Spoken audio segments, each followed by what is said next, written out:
అందరికీ నమస్కారాలు. పురాణాల ప్రకారం అత్యంత సులభమైన పూజా విధానం గురించి తెలుసుకుందాం. పూజకు టైం లేకపోయినా భక్తి చాలా ముఖ్యము. మీరు గంటల తరబడి పూజ చేయకపోయినా కేవలం 5 నిమిషాలు ముఖ్యమైన సులభమైన పద్ధతిలో పూజ పూర్తి చేసుకొని ఫలితాన్ని పొందండి. శాస్త్రాలలో దీనిని పంచోపచార పూజ అంటారు. భగవద్గీత ప్రకారం అత్యంత సులభమైన పూజా విధానం గురించి తెలుసుకుందాము. పురాణాల ప్రకారం అత్యంత సులభమైన నిత్య పూజా విధానం. ముందుగా ఉదయాన్నే స్నానం చేసి పూజ మందిరాన్ని శుభ్రం చేసుకోవాలి. 5 సులభమైన దశలు. పంచోపచార పూజలు. గంధం. భగవంతుని పటానికి లేదా విగ్రహానికి గంధం కుంకుమ బొట్టు పెట్టాలి. పుష్పం. కనీసం ఒక పువ్వు లేదా స్వామికి ఇష్టమైన తులసి దళం లేదా మారేడు దళం భక్తితో సమర్పించాలి. మహాశివునికి వినాయకునికి తులసి సమర్పించకూడదు. ధూపం. అగరబత్తి వెలిగించి స్వామికి ధూపం చూపించాలి.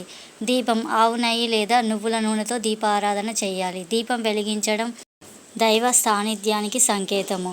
నైవేద్యం. ఇంట్లో ఉన్న పండ్లు, పాలు లేదా కనీసం బెల్లం, నీటిని సమర్పించాలి.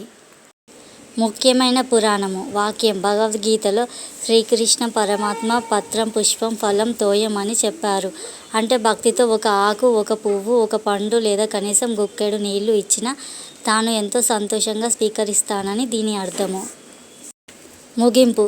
చివరిగా 2 చేతులు జోడించి తెలిసి తెలియక పూజలో ఏవైనా తప్పులు జరిగి ఉంటే నన్ను క్షమించు స్వామి అని మనస్ఫూర్తిగా మొక్కాలి. ఇంట్లో ఎప్పుడు అపవిత్రమైన మాటలు మాట్లాడకుండా ఉండాలి. ఇంటిని ఎప్పుడు క్లీన్గా ఉంచుకోవాలి. ఉన్నంతలో దాన ధర్మాలు చేయాలి. భగవద్గీత ప్రకారం సులభమైన నిత్య పూజా విధానం తెలుసుకున్నాం కదా. ఈ వీడియో నచ్చితే లైక్ చేయండి, షేర్ చేయండి, సబ్స్క్రైబ్ చేయండి, కామెంట్ చేయండి. వీడియో మొత్తం చూసినందుకు ధన్యవాదాలు. మరొక మంచి వీడియోతో కలుద్దాం. అంతవరకు అందరికీ జై శ్రీరామ్.